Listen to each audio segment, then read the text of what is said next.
Hello दोस्तों, नमस्कार। कैसे हैं आप लोग? Hope you all are doing well and fantastic. Welcome to the series of CSS. CSS की इस सीरीज में हम लोग पढ़ने वाले हैं आज सीएसएस कितने प्रकार के होते हैं, इनके बारे में समझेंगे और इनको यूज करके भी देखेंगे। इस ट्यूटोरियल में हम क्या क्या पॉइंट करने वाले हैं, सीएसएस कितने प्रकार की होती है। आप लोगों को पता है 3 प्रकार का होता है CSS: inline CSS, internal CSS और एक्सटर्नल सीएसएस। ये सभी पॉइंट हम इस ट्यूटोरियल में डिस्कस करेंगे, प्रैक्टिकल सहित समझेंगे और देखेंगे कैसे इनको यूज किया जाता है। तो चलते हैं अपने इस ट्यूटोरियल में आगे और देख लेते हैं द टाइप ऑफ सीएसएस क्या है। Let's begin this class.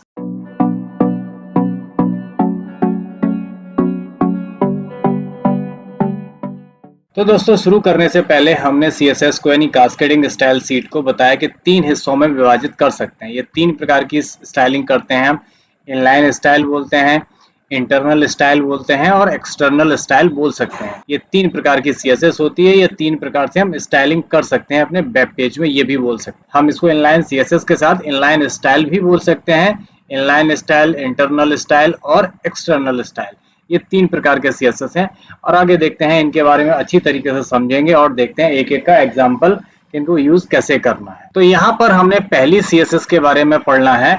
यहाँ पे पहली सीएसएस की जो स्टाइल है वो इनलाइन सीएसएस, जैसे मैंने बताया उसे हम इनलाइन स्टाइल भी बोलते हैं। अब इसके बारे में मैंने एक लाइन लिखी हुई है, यह सीएसएस को सीधे उस एचटीएमएल टैग के अंदर परिभाषित करने का तरीका है जिस पर आप स्टाइल लागू करना चाहते हैं। यह सबसे कम पसंद किया जाने वाला तरीका है क्योंकि यह आपके कोड को लंबा और बनाए रखने में मुश्किल बना सकता है। अब ये डेफिनेशन समझने से पहले मैं आपको वर्बली समझा देता हूँ, बड़ा इजी तरीके से समझ में आ जाएगा कि इनलाइन सीएसएस होती क्या है। इन लाइन को ना हिंदी में समझ लो, ऐसी स्टाइल जो लाइन में ही यूज करी जा सके उसे हम इनलाइन सीएसएस बोलते हैं, ये इनलाइन स्टाइल बोलते हैं। हम जो एक लाइन लिख रहे हैं, जो हम एक एलिमेंट लिखेंगे, जो टैग के साथ एलिमेंट जो यूज करेंगे एचटीएमएल में, उस लाइन में ही जो स्टाइल करनी पड़े वो इनलाइन सीएसएस की कैटेगरी में आती है। जैसे यहाँ पे मैंने एक एग्जांपल लिखा हुआ है, ये एग्जांपल मैंने h1 टैग में यूज किया, मैंने यहाँ पे h1 एलिमेंट यूज किया है।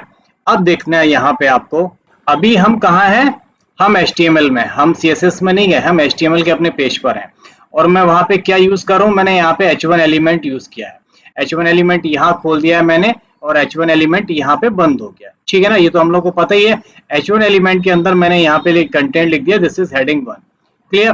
अब उसके अंदर ये लाइन है पूरी, एक एलिमेंट है, एलिमेंट की पूरी लाइन है।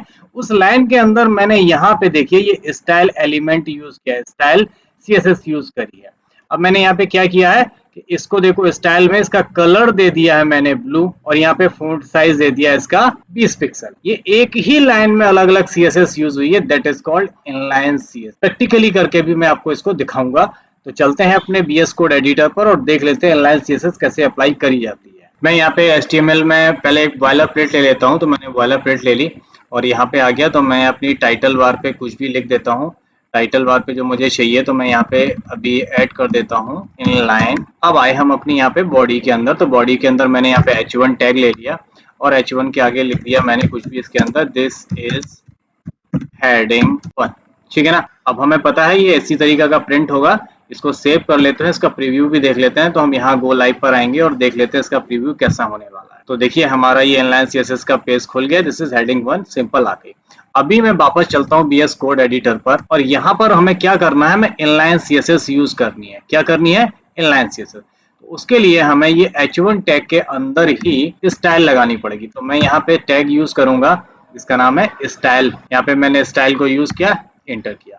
अब स्टाइल की देखो यहाँ पे बहुत सारे एट्रीब्यूट्स आ गए। आप स्टाइल में डिस्प्ले बदल सकते हो, height, weight, border, margin, padding, position, top, background colour. तो हमें कलर करना, मैंने कलर को ले लिया।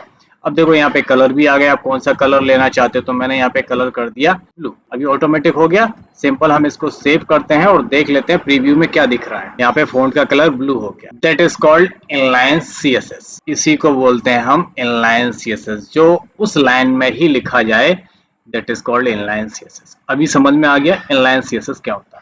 ये सबसे कम यूज होने वाला तरीका है, क्योंकि अगर हम इनलाइन CSS यूज करेंगे तो अगर हमारे वेब पेज में 100 लाइन लिखी होगी तो हम 100 बार स्टाइल लिखेंगे ना, इसलिए ये तरीका अच्छा नहीं माना जाता। ये एक्सेप्शनल एरिया वो है, तरीका है, कभी कभार हम इसको यूज कर लेते हैं, ठीक है। लेकिन हमें पता होना चाहिए कितने तरीके से स्टाइलिंग करी जा सकती है, CSS कितनी जगह से आप अप्लाई कर सकते हैं। अब इनलाइन CSS के बाद हम लोग दोस्तों पढ़ने जा रहे हैं इंटरनल CSS या इंटरनल स्टाइल क्या होती है। अभी हमने इनलाइन सीएसएस पढ़ा, उस लाइन में ही लगाते थे। अब इंटरनल यानी उस फाइल के अंदर ही कैसे लगाते हैं, तो इंटरनल सीएसएस का उपयोग तब किया जाता है जब आप एक ही एचटीएमएल पेज के लिए स्टाइल लिखना चाहते हैं। इसमें स्टाइल को हेड सेक्शन के अंदर स्टाइल टैग में लिखा जाता है। अब समझ में आया? फिर से वैसे ही समझते हैं। इंटरनल, इंटरनल का मतलब होता है आंतरिक, उसकी खुद की सीएसएस। तो हम जो वेब पेज बनाएंगे एचटीएमएल का, जो हम पेज क्रिएट करेंगे और उस पेज में ही स्टाइल लिखनी है, तब उसे बोला जाता है इंटरनल सीएसएस। और उसे लिखते कहाँ? हेड टैग के अंदर लिखते हैं, बॉडी के अंदर नहीं, हेड के अंदर। और उसे स्टाइल टैग में खोला और बंद किया जाता है। जैसे मैंने यहाँ पे एक एग्जांपल लिखा हुआ है, इसको समझ लेते हैं पहले। अब यहाँ पे देखिए हमारा हेड टैग यहाँ पे ओपन है और हेड टैग हमारा यहाँ पे बंद है।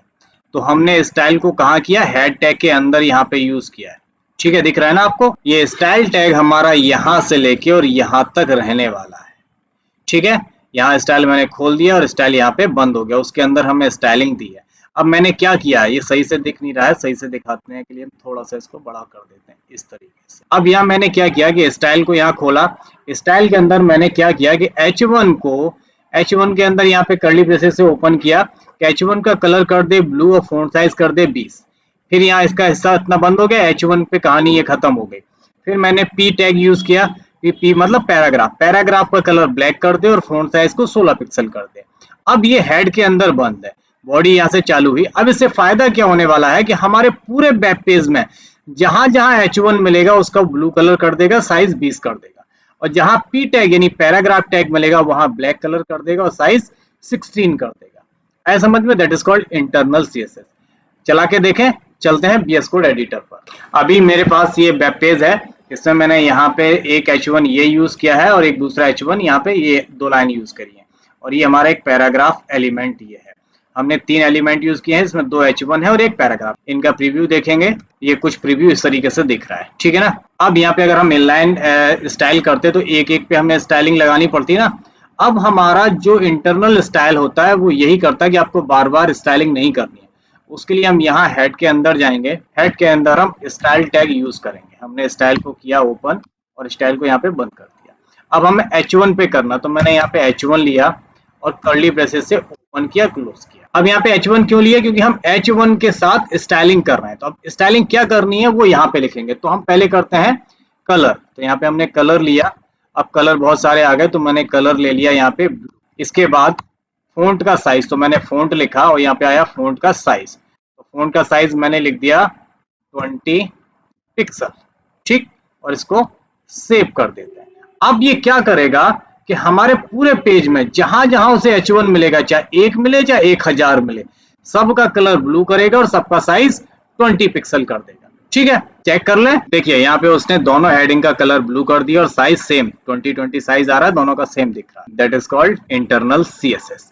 अब ऐसे ही मैं अगर यहाँ पे और भी लगाना चाहूँ तो मैं एक नया सिलेक्टर ले लेता हूँ। मैंने P लिया और P को मैंने यहाँ से खोला और इसको भी स्टाइल देते हैं। तो मैं इसका कलर कर देता हूँ कलर, और इसका कलर करता हूँ ब्राउन, और इसका फ़ॉन्ट का साइज देख लेता हूँ। फ़ॉन्ट का साइज देता हूँ, तो फ़ॉन्ट का साइज दे देता हूँ मैं 16 पिक्सल, और इसको कर देते हैं सेव। इसका प्रीव्यू देख लेते हैं। दिस इज इंटरनल सीएसएस, इसने बदल दिया।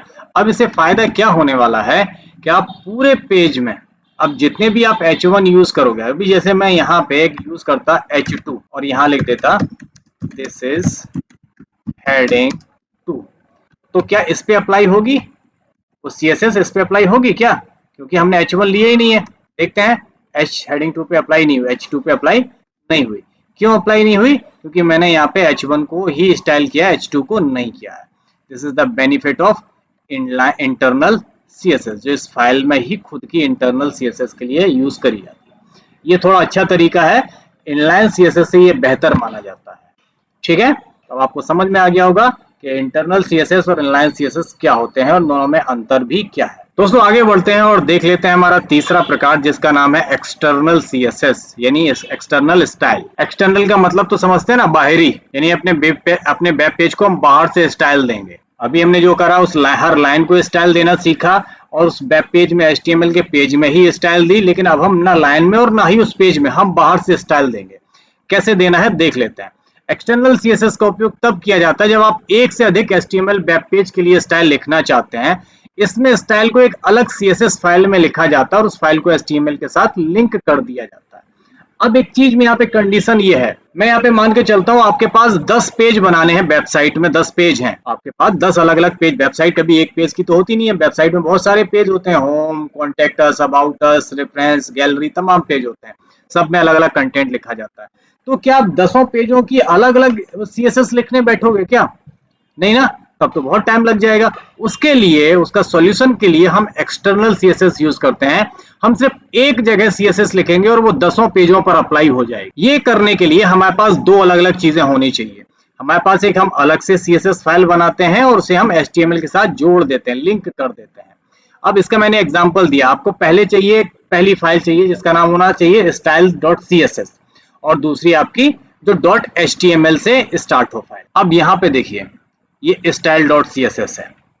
हम जब भी CSS की फाइल बनाते हैं तो उसका एक्सटेंशन .css रखते हैं। जैसे आपको याद होगा कि HTML की फाइल का एक्सटेंशन .html रखते हैं। अब यहाँ पे हमें दो अलग अलग फाइलें बनानी है, ये CSS की और ये HTML की।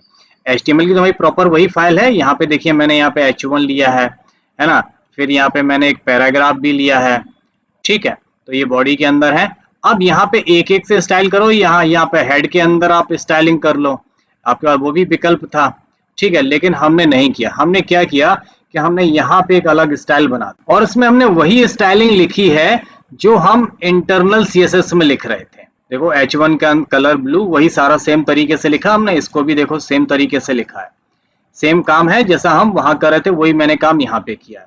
बस हमने अंतर क्या कर दिया है कि ये स्टाइल वाली फाइल को हमने अपनी HTML वाली फाइल से यहाँ पे देखो लिंक कर दिया। यहाँ पे हमने लिंक एलिमेंट यूज किया, लिंक टैग को यूज किया, उसके साथ हमने style.css को जोड़ दिया है। अब इस फाइल में यहाँ पे हम जो भी स्टाइल लिखेंगे वो यहाँ पे अपने आप अप्लाई होती चली, यानी हम इस style.css को इस तरीके की हम 100 फाइलें बना लें तब भी हम यही फाइल से सब में अप्लाई कर सकते हैं।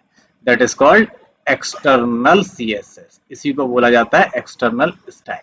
प्रैक्टिकल करके देख लेते हैं और चलते हैं VS कोड एडिटर पर। अपने VS कोड में आके और यहाँ पर आएंगे हम, यहाँ पे एक नई फाइल ले लेंगे, उस फाइल को नाम दे दिया हमने style.css। ध्यान रखना है CSS की फाइल का एक्सटेंशन .css होता है, हमने सिंपल सेव करके एंटर कर दिया और हमारी यहाँ पे देखो style.css आ गई।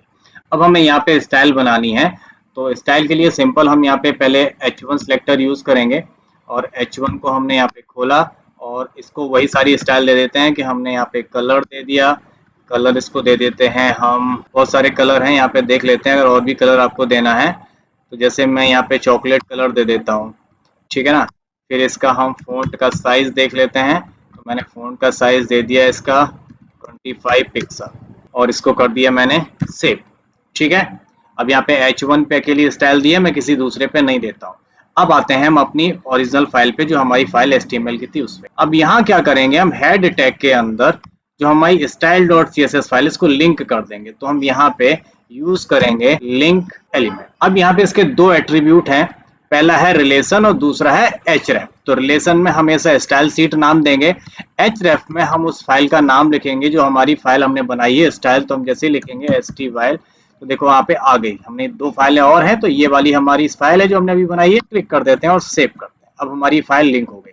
अब जो स्टाइल हम यहाँ पे लिखेंगे वो हमारी ऑटोमेटिकली यहाँ पे अप्लाई हो जाएगी। अब यहाँ पे मैंने क्या किया कि H1 का कलर चॉकलेट किया, साइज 25 पिक्सल किया। देखें प्रीव्यू करके, यहाँ पे इसको मैंने सेव भी कर दिया है। अब चलते हैं प्रीव्यू देखते हैं। देखो सारे H1 का कलर चॉकलेट हो गया, ठीक है। अभी मैंने पैराग्राफ पे, ये भी पैराग्राफ है और एक ये भी पैराग्राफ है, इन दोनों पे कोई भी फॉर्मेटिंग नहीं करी है, कोई भी स्टाइलिंग नहीं करी, तो इस पे कोई अप्लाई नहीं हुआ। अब समझ में आया। अब अगर मैं यहीं पे लिख दूं, एक दूसरा सिलेक्टर ले लेता हूं, मैंने यहाँ पे P लिया पैराग्राफ, और पैराग्राफ का भी मैं कलर देख लेता हूँ, कोई सा अच्छा सा कलर कर देते हैं, पैराग्राफ को देते हैं ब्लू कलर, और इसको साइज, इसका फ़ॉन्ट का साइज देख लेते हैं, फ़ॉन्ट का साइज कर देते हैं 20 पिक्सल और इसको करते हैं सेव। अब देखते हैं प्रीव्यू में क्या आ रहा है। देखिए हमारे पैराग्राफ का भी कलर चेंज हो गया। तो दोस्तों ये थे हमारे तीनों प्रकार के CSS। कैसे लगे कमेंट करके बताइए, लाइक करिए, शेयर करिए। मिलते हैं अगले ट्यूटोरियल में, तब तक अपना ख्याल रखिए। टेक केयर, गुड बाय, जय हिंद।